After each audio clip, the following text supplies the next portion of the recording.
whether it is here in Australia or across the seas in Sri Lanka. And I do also want to acknowledge the devastating climate-driven disasters, including floods and landslides across Sri Lanka, which have tragically claimed hundreds of lives and displaced tens of thousands of people. And my thoughts are with those communities. Climate change is clearly an issue of justice, and it is an issue of human rights. And it must be viewed through those lenses, because those who did nothing to create it are paying the heaviest price because they are on the front lines. Australia and the global north countries must take responsibility and pay their fair share of reparations. I can't tell you what a big privilege and honor it is for me to be here with you today for this Human Rights Day dinner. Thank you for having me. And thank you as well for this incredible exhibition, a demonstration of the stories of resistance. And it is also an honor to bear witness to these stories, because we must bear witness to this history, these stories, and we must remember to fight for justice so that justice is served. I do want to thank the Tamil Refugee Council and community members for your tireless work that you do in highlighting the struggle of human rights. Again, this country, under our cruel and harsh refugee detention policies, and of course abroad, under the ongoing persecution in Sri Lanka. I think we can all agree that 2025 has been a very challenging year for human rights. As we watch genocide continue to unfold in Palestine, it is important to remember that genocide, the most evil crimes, can I say, is not. The Palestinians in this country were not the first to beg their government to act, to warn that inaction is to and to be betrayed by their government. The Tamil people have lived that reality more than 15 years ago. I was not in politics then, but my heart bleeds when I think the thousands of Tamils camped outside the then Labour Prime Minister Kevin Rudd's residence, Curry House, who were completely ignored by the then Prime Minister. Communities that had faithfully supported Labour for decades were betrayed then. It was known what the Sri Lankan government was capable of, yet the world looked away and hundreds of thousands of civilians paid the ultimate price. One particular image really sticks with me. It was a photo taken outside Sydney Town Hall, a sign saying, "Australia, save the Tamils." That plea went unanswered. And sadly, the inaction didn't end there. We then also failed Tamil refugees fleeing genocide. Governments of this country selected already vulnerable people fleeing persecution to indefinite detention, deportation threats, and temporary protection visas, compounding the hardships that they had endured in Sri Lanka, which actually remain unacknowledged. Thousands still remain caught in the fast-track system. Thankfully, Australian government's indifference is not shared by communities across the world. There remains a fire, both here in this room, amongst Tamil communities in Sri Lanka, and internationally, a fire and a real hunger for justice.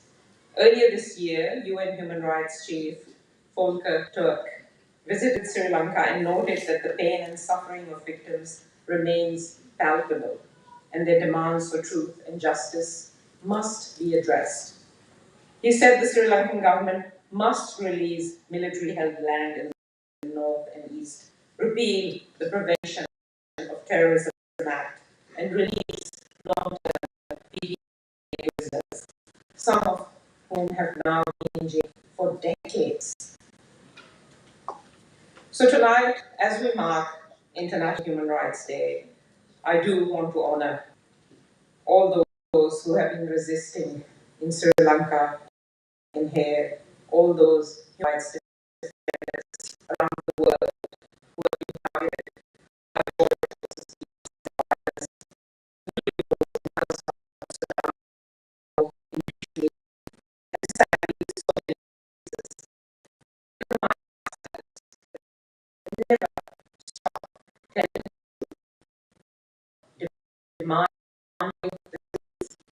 demanding justice.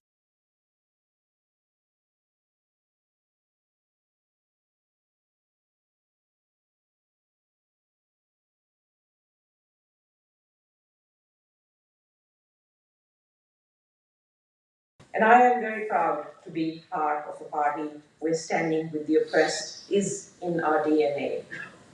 We will be with you in your struggle for truth and for justice every single day of the week. Thank you so much for your courage and your resistance and your determination.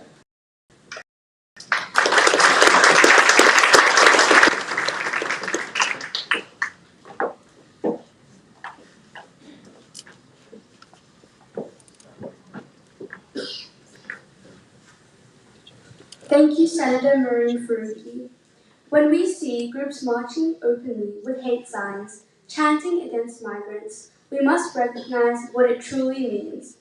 That the racism we fled in Tamil Eelam, Palestine, Sudan, and so many other places is now being openly performed in Australian streets. But our community will not shrink back. Refugees are not the threat, racism is. And the loudest answer to these rallies is our unity, our survival, and the truth that we are not going anywhere.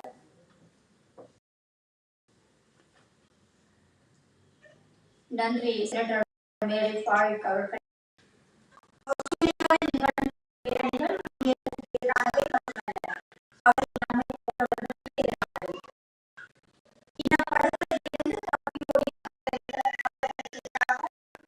பெற்றோர்கள்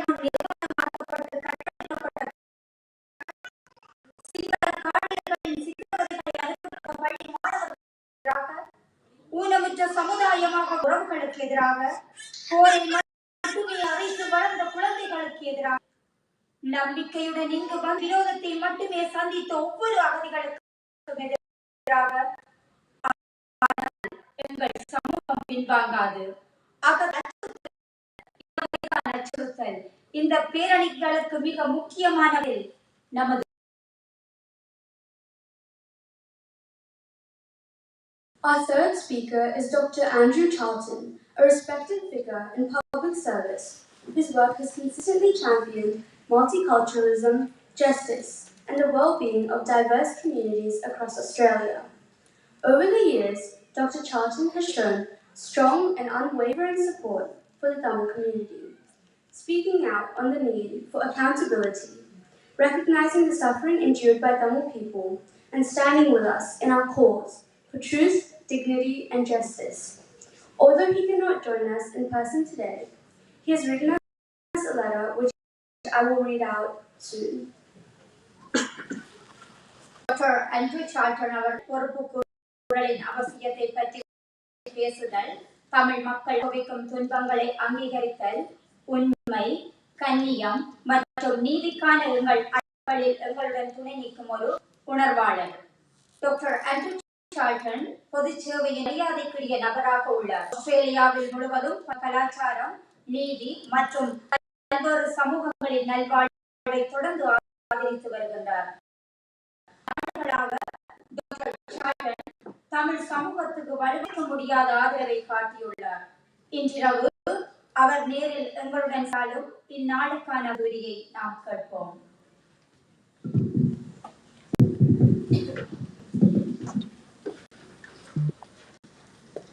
Ladies and gentlemen, it gives me great pleasure to extend my warmest regards to the Tamil Refugee Council on the occasion of your Human Rights Day dinner. Although I am unable to attend in person, please know that my thoughts are with you as you gather to reflect on the importance of human rights and to stand in solidarity with those in the Tamil community. For many years, the Tamil Refugee Council has provided vital support to vulnerable communities, advocating for the protection of human rights, promoting social inclusion, and raising awareness of the ongoing struggles faced by Tamil people. Your efforts continue to remind us of the importance of standing up for justice. Events like this play an important role in highlighting injustice, but also in celebrating the achievements, contributions, and the spirit of the Tamil community in Australia. It is heartening to see individuals, families, and volunteers working together for the community. Please accept my sincere congratulations for your tireless commitment, and I wish you all the very best for a successful evening. Sincerely, Andrew Charlton.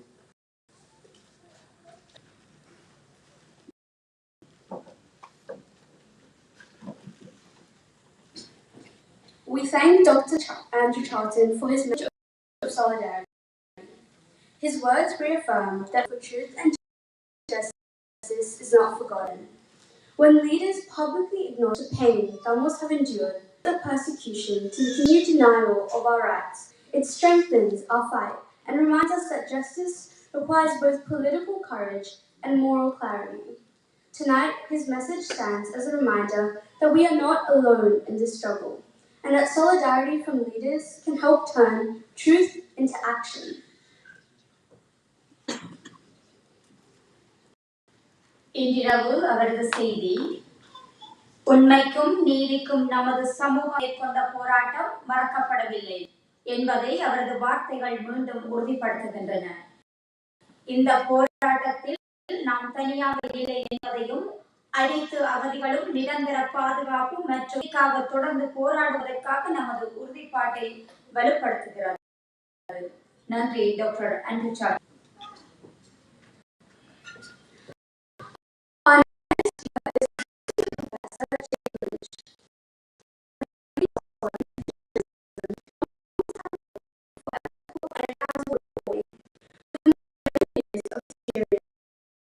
And teaching peace.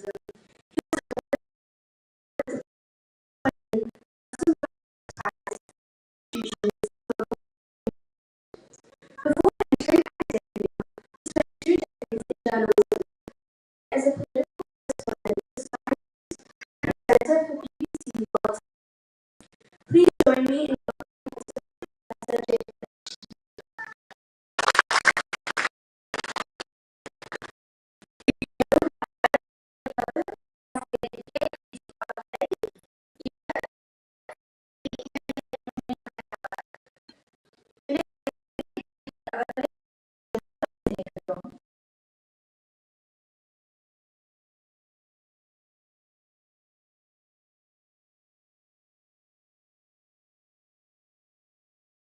I feel slightly as though I've been called out as a former contributor to Sky News. So let me hasten to clarify, that means the UK Sky News. Watching, I'm sure you have the experience as I have of watching the Australian variant, which is akin to trapping your head in a cage full of possums on acid. That was a very different proposition. And when I was political correspondent for Sky News, of course, issues on the news agenda in the UK at that time bore a striking resemblance to some of those today here in Australia. Notably, political responses to refugees and asylum seekers. And then, as now, I thought it was very important to reach out to feature the voices of refugees and asylum seekers in the coverage. So I used to work with the Huckabee Centre, which provided services for Kurdish refugees from Turkey, North London, and indeed the Medical Foundation for the Care of Victims of Torture. And by building up a trusting relationship with them, we could get the voice into those debates of refugees and asylum seekers in their own right. That struggle still continues. A couple of months ago, with some of my students, I was looking at a piece from BBC News about asylum seekers. And I knew it was about them because they had that in the title of this piece on the BBC News website. One by one, we went through the named quoted speakers, 12 of them in all, not one voice of a refugee or asylum seeker. So if you're familiar with the scene, it was a little bit like the moment when the trifle arrives at 40 Towers. And Basil Fawlty is pulling the trifle apart layer by layer, looking for the duck. But there is no duck, just as there is no voice of the asylum seeker. And it's a pattern far from confined to BBC News, of course. That was my former stamping ground as well as when I was in journalism. But all familiar, I would suggest, from media here. Now, I want to pay tribute to Tamil Refugee Council for this fantastic exhibition and the terrific solidarity around us and fortitude of this as they have carved out a place, an honourable place in Australian society. And of course, the odds they face will have increased of late because of the rising tide of racism around us. Now, that's sometimes linked with the cost of living crisis. And if you don't have to do much research to find out that some of the mega corporations in Australia that contribute directly to the cost of living crisis have, of course, been absolutely minting it during this so-called crisis. So we know from the Australia Institute that AGL and Origin, the two biggest suppliers of domestic electricity, make approximately $600 to $700 a year per customer in profit. We know from the ACCC that Australian retail grocery enjoys higher margins than just about anywhere else in the world. And of course, Australia's biggest mortgage lender, the Commonwealth Bank, is steadily ticking along, ratcheting up those $10 billion a year profits. So is it surprising, I hear you cry, that the media in which they advertise and the mainstream political parties, the present company absolutely accepted, which they sponsor, are desperate to divert our attention onto scapegoats? Those scapegoats are immigrant communities, minority communities, and asylum seekers.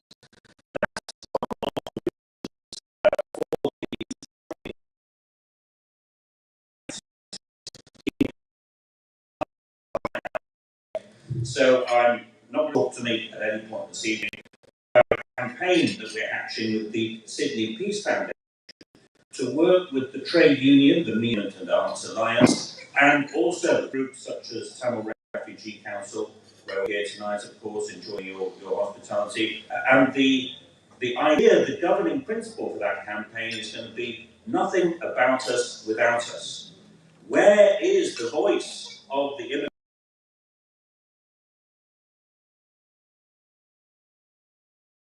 and the refugee in this coverage?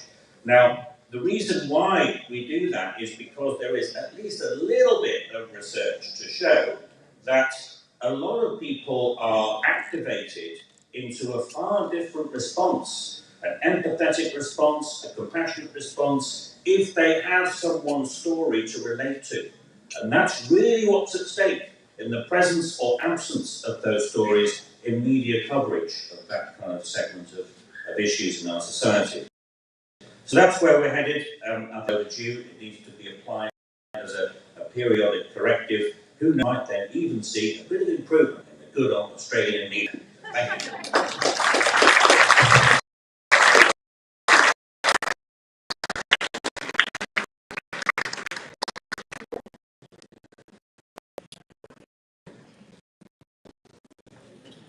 Thank you, Associate Professor.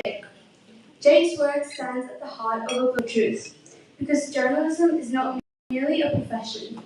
It is one of the first lines of defense against genocide, racism, and the erasure of entire people. நன்றி பேராசிரியர் அவர்களே. Our sixth speech